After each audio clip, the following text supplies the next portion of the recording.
एक ऐसा तेंदुआ जो अपनी जख्मी मां के लिए मौत के मुंह से भी शिकार को ले आता था। एक ऐसा तेंदुआ जिसने अपना सब कुछ लुटाकर वापस पा लिया। और कैसे इस तेंदुए ने पूरे तालाब से मगरमच्छों को मार दिया। दोस्तों, ज्यादातर मामले में तेंदुए 2 साल की उम्र में अपनी मां और इलाके को छोड़कर चले जाते हैं और खुद के दम पर जीते हैं। लेकिन पेम्बा 3 साल का होने के बाद भी अपनी मां के दम पर जी रहा है। और पेम्बा की मां भी सभी मां की तरह उसे वो सब कुछ सिखाती है जिससे एक दिन वो खुद के दम पर जीना सीख सके। तो चलिए दोस्तों, जानते हैं कि पेम्बा एक माहिर शिकारी बन पाएगा या नहीं। दोस्तों, पेम्बा के एक माहिर शिकारी न बनने के पीछे का सबसे बड़ा कारण ये है कि जब कभी भी उसे कोई काम मुश्किल लगता है तो वो उस काम को अपनी मां के लिए छोड़ देता है।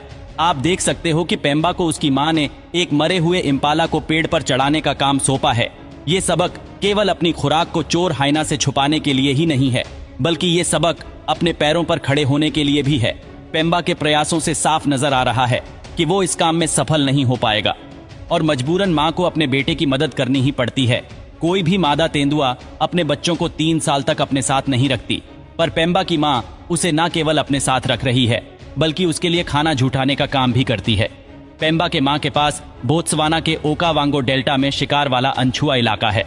इस इलाके में पेम्बा ने सुरक्षित और शानदार जिंदगी जी है और उस इलाके में शिकार की कोई कमी नहीं है। अगर कहीं कमी नजर आती है तो वो है पेम्बा में। पेम्बा 3 साल का हो जाने के बावजूद भी शिकार करने की कला को सीख नहीं पाया। और जब कुछ दिनों के बाद पेम्बा को पता चलता है कि उसकी मां घायल हो चुकी है और उसकी मां के लिए चलना भी बहुत मुश्किल हो चुका है। मां के बिना पेम्बा के जिंदा बचने के चांसेस ना के बराबर है। पेम्बा इतना बड़ा होने के बावजूद भी अपनी जिंदगी में एक भी शिकार नहीं किया था, लेकिन अब अपनी मां को और खुद को जिंदा रखने के लिए उसे शिकार करना होगा। पेम्बा सबसे पहले गिनी फोल का शिकार करने की कोशिश करता है। सैकड़ों कोशिशों के बावजूद भी उसे सफलता नहीं मिलती। शिकार के लिए बेताब पेम्बा अपनी मां के इलाके से बाहर निकल जाता है। जिस इलाके में पेम्बा जाता है वो इलाका एक ताकतवर नर तेंदुए का है और वो पेम्बा की इस घुसपैठी को बिल्कुल भी बर्दाश्त नहीं करेगा। पेम्बा वहां सबसे पहले हिरण का शिकार करने की कोशिश करता है, पर वो इस बार भी कामयाब नहीं हो पाता। बिना कामयाबी के पेम्बा अपनी मां के पास वापस लौटकर जा नहीं सकता। तभी उसे नर तेंदुए के इलाके में पेड़ पर एक मरा हुआ हिरण नजर आता है और दूसरों का खाना चुराने की कोशिश में पेम्बा की जान भी जा सकती है।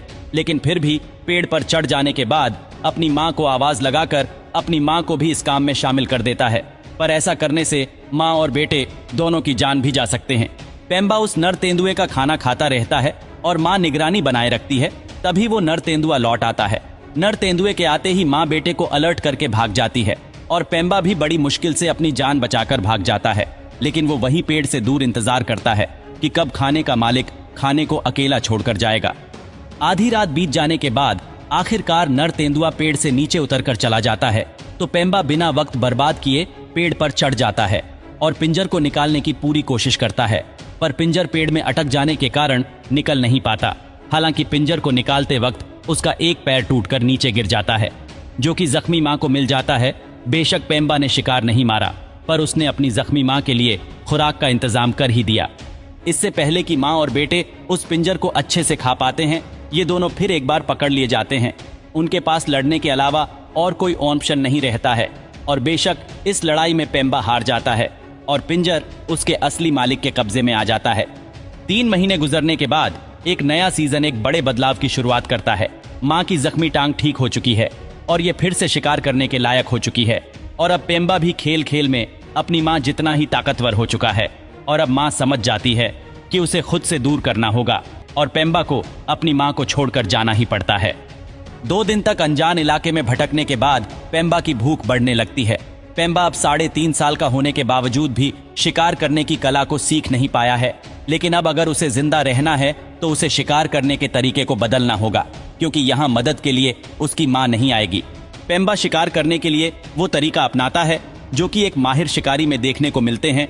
वो दबे पांव और बिना कोई आवाज किए इम्पाला के करीब पहुंचता है और आखिरकार उसे अपनी जिंदगी के पहले शिकार में कामयाबी मिल ही जाती है। लेकिन चोर हाइनास पेम्बा की इस खुशी पर ग्रहण लगा देते हैं, लेकिन वो दूर रहकर मौके का इंतजार करता है। वो जानता है कि हाइनास कोई न कोई गलती जरूर करेंगे। जब 4-5 हाइनास मिलकर लगभग आधे इम्पाला को खा चुके होते हैं कि तभी वो हाइनास खाने को लेकर आपस में ही लड़ने लग जाते हैं और इसी का फायदा उठाकर पेम्बा दौड़कर तेजी से जाता है और हाइनास के बीच में से अपने शिकार को लेकर रफ्फू चक्कर हो जाता है।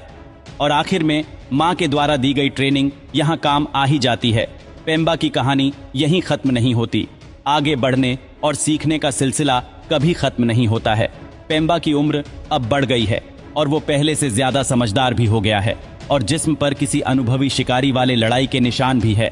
इसका न केवल खुद का इलाका है बल्कि इसे एक लोकल मादा भी मिल चुकी है।